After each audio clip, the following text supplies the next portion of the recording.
3 से 300 तक पहुंचने का राजनीतिक चमत्कार देश ने देखा। इसी दौर में देश ने 300 से 50 तक पहुंचने का राजनीतिक चमत्कार भी देखा। हम बात कमजोर होती कांग्रेस की कर रहे हैं, तो 2014 के बाद लगातार चुनाव हारती और कमजोर होती हुई दिखाई दे रही है। कांग्रेस की उम्मीद बनकर फिलहाल प्रियंका गांधी आई हैं। प्रियंका सड़क पर उतरकर संघर्ष कर रही हैं, लेकिन प्रियंका के इस संघर्ष पर सेलेक्टिव सोच का आरोप भी लग रहा है।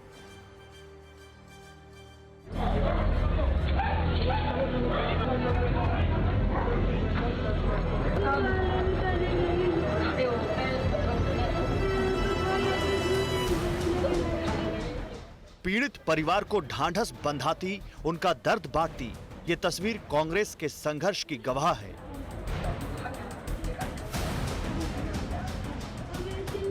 ये तस्वीर कांग्रेस को उम्मीद दिलाती है कि उसका संघर्ष यूपी में उसे ताकत देगा।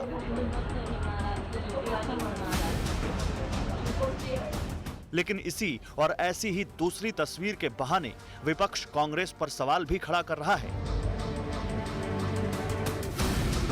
विपक्ष पूछ रहा है कि आखिर कांग्रेस को यूपी के दलित और उनका दर्द ही क्यों नजर आता है। राहुल गांधी, प्रियंका गांधी जी वहां नहीं जा रहे, एक बार भी नहीं जा रहे हैं। जाके देखो तो किस प्रकार से वहां जंगल राज है। पिक एंड चूज छोड़ो, वहां जाओ और वहां जाकर के देखो, आपकी सरकार है, आपकी जिम्मेदारी बनती है। विपक्षी नेता पंजाब के लखबीर सिंह की याद दिला रहे हैं, उस लखबीर सिंह की जिसकी दिल्ली के सिंघू बॉर्डर पर निर्मम हत्या कर दी गई थी। पंजाब का रहने वाला लखबीर दलित था, उसकी 3 मासूम बेटियां हैं। विपक्ष का सवाल है कि ये आखिर प्रियंका लखबीर सिंह के घर क्यों नहीं गईं? आखिर प्रियंका को लखबीर के घर वालों का दर्द क्यों नहीं दिखता? अगर उनको अनुसूचित जाति से इतना प्रेम दिखाने की बात है तो ये पंजाब में भी दिखाना चाहिए। ये ऐसा पिक एंड चूज नहीं होना चाहिए जिस तरह से हुआ है। सवाल राजस्थान के हनुमानगढ़ को लेकर भी है। हनुमानगढ़ में दलित जगदीश मेघवाल की पीट कर हत्या कर दी गई थी, लेकिन तब भी प्रियंका हनुमानगढ़ नहीं गई थी। इन सवालों के बीच सच ये भी है कि प्रियंका गांधी बेशक राजस्थान और पंजाब नहीं गई हों, लेकिन यूपी में उनकी सक्रियता ने कांग्रेस को नई मजबूती दी है।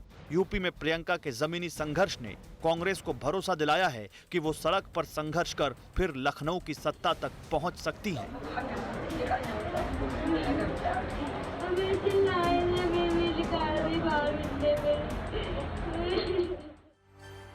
वैसे ये पहली बार नहीं है जब उत्तर प्रदेश में प्रियंका गांधी किसी पीड़ित परिवार से मिली हों। इससे पहले 13 अगस्त 2019 को प्रियंका गांधी ने उत्तर प्रदेश में सोनभद्र के उम्बा पहुंचकर पीड़ित परिवारों से मुलाकात की थी। सोनभद्र के उम्बा में जमीन विवाद में गोली चली थी। इस विवाद में 10 लोगों की जान गई थी। 7 दिसंबर 2019 को उन्नाव में गैंगरेप पीड़िता के परिवार से मिलने के लिए प्रियंका गांधी उन्नाव पहुंची थी। 3 अक्टूबर 2020 को हाथरस रेप पीड़िता के घर पहुंचकर राहुल और प्रियंका गांधी ने पीड़ित परिवार से मुलाकात की थी।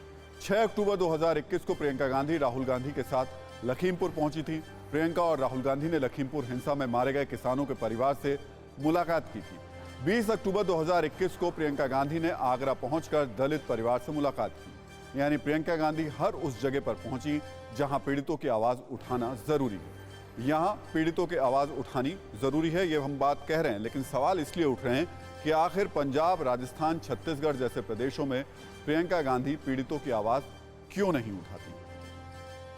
यह सच है कि प्रियंका गांधी ने उत्तर प्रदेश में इस वक्त सबसे एग्रेसिव नेता के तौर पर अपनी पहचान बनाई है। पिछले 2 सालों में वो योगी सरकार के खिलाफ सबसे ज्यादा सड़क पर उतरी हैं। यूपी में प्रियंका हर उस जगह नजर आती हैं जहां किसी के साथ अन्याय हुआ हो। इसी को लेकर सेलेक्टिव सोच वाला सवाल उठता है, क्योंकि प्रियंका की पहचान एक राष्ट्रीय नेता की है। पंजाब में कैप्टन सिद्धू के बीच हुए विवाद को सुलझाने में प्रियंका गांधी की अहम भूमिका थी। राजस्थान में अशोक गहलोत, सचिन पायलट के बीच विवाद को सुलझाने में भी प्रियंका गांधी की भूमिका रही। कांग्रेस में प्रियंका गांधी टॉप 3 नेताओं में शुमार हैं। इसीलिए प्रियंका गांधी से उम्मीद की जाती है कि वो दूसरे राज्यों से जुड़े मुद्दों पर भी बोलें और पीड़ितों को न्याय दिलाने की पहल करें, खासतौर पर उन राज्यों को लेकर जहां कांग्रेस की सरकार है। लेकिन प्रियंका का फोकस सिर्फ उत्तर प्रदेश पर ही दिखता है। वैसे इसकी एक वजह यह भी हो सकती है कि वो यूपी कांग्रेस की इंचार्ज हैं और यूपी में उनके नेतृत्व में ही कांग्रेस लड़ाई लड़ रही है। परवाह देश की, सोमवार से शुक्रवार रात 10 बजे TV9 भारतवर्ष पर।